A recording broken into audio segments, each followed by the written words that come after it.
compreende, mas hoje eu sou ajudando, na que eu sou ajudando. Gente, meninos fêmeas de hoje em dia,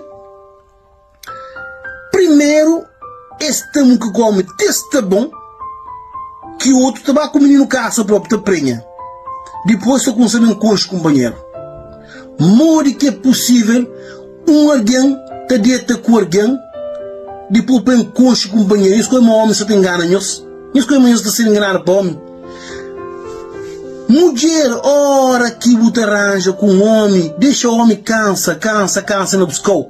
Que você o homem oportunidade, logo no primeiro dia que nos olha, para o guarda come, que o homem oportunidade, que você está homem num dia. Um dia, porque pode ser homem num dia, dá homem pelo menos 3, 4 dias, uma semana. Fosse assim que se fazia antigamente. Que para fazer igual, mas tinha mais amor, tinha mais carinho, tinha mais respeito para a mulher antigamente. Gente, quem nos criou homem logo namora à primeira vista, quem não deixa para branco, na preto fica feio, gente. Quem não seta homem para não namora à primeira vista. Homens estão muito macaquinhos demais, que não passinhos que trabalham, que os homens estão muito macaco demais. Namora à primeira vista, que é bom para o homem que te respeitou. A boa amor, que no primeiro encontro com o homem, você chega, o trabalho morre bem dado, depois, acaba, você vai com ele, para não vai com os companheiros depois. Olha que eu com os companheiros, que se que filha, que eu está bem dado, e depois eu concheu, eu trago cabeça valor, e depois eu consigo ganhar com isso. O homem tem que estar cansado um bocadinho na conquista, dá homem tempo de conquistar, para poder dar o valor. Se uma mulher vai querer homem, na primeira nota que ele namora, o homem que te dá valor porque te fala, mas aquela mulher lá, mas quem empresta.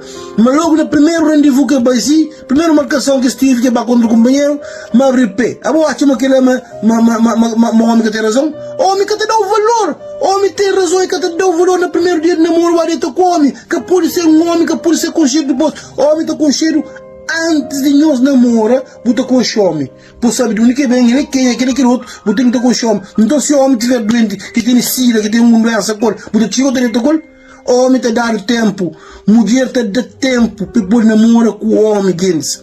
Não ajudam a compreender nós, que é seguidores assim, não ajudam a compreender se que coisa assim está normal. Mori que meninos gostam de namorar com o homem, que acaba também com os companheiros depois. Não explicam que ele não se entende. Para porque todo mundo que namora, vê que tem 24 horas junto, nem uma semana junto. Só homem com cheio de flor para que tem nem uma semana junto, nem um mês junto, nem 2 meses junto. Outro chega junto, a companheira está morando dentro de um caso, nem com os companheiros. De arranja a casa, vai para morar, tudo enquanto, depois tem com os companheiros. Que é uma coisa estranha mesmo, eu estou que te compreende também, me ajudam a compreender. Foda-se, que ele ia virar uma porcaria própria, pá. Nós temos que arranjar maneira de homem de nos valor, porra, que nós show de mais mulheres. Nós arranjamos maneira de homem de nos valor, para homem de nos valor. É capaz de chegar no primeiro rendezvous, amor à primeira vista, rebenta-se moca, para falar, matar com os companheiros depois. Eu dou com a minha cabeça valor também, foda-se.